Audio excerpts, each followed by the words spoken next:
Back door channel से तो बातचीत हमेशा होती रहती है, पॉलिटिकल पार्टीज हमेशा बातचीत करती हैं,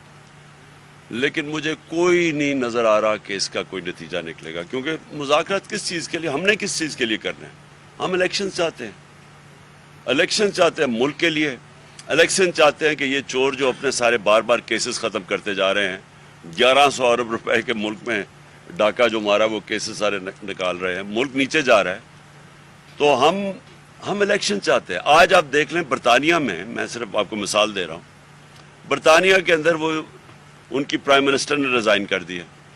कंजर्वेटिव पार्टी की मेजॉरिटी है, वो कुछ साजिश के तहत नहीं आए, वो एक पूरे इलेक्शन प्रोसेस से आए हुए, भारी अक्सरियत है उनकी।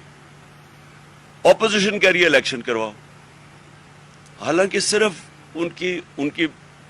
उनकी अंदर पार्टी की एक प्राइम मिनिस्टर ने रिजाइन किया तो दूसरी इलेक्ट हो सकता है। यहां साजिश के तहत आए, 25-25 करोड़ रुपया वहां सिंध हाउस के अंदर पैसा चला, जिन्होंने लोटे बनाए। इलेक्शन कमीशन को कोई फिक्र नहीं थी तब कि इतना बड़ी करप्शन चल रही है, आप लोगों के ज़मीर खरीद रहे हैं,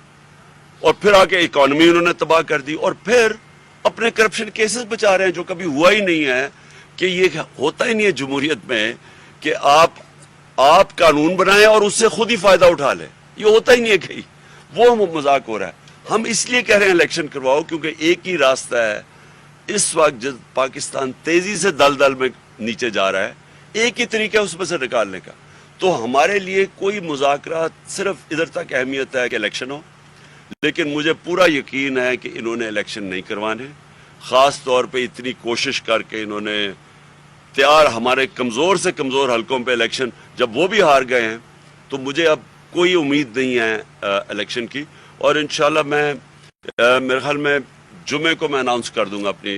डेट लॉन्ग मार्च की, जुमे को अनाउंस कर दूंगा किस दिन निकल रहे हैं हम।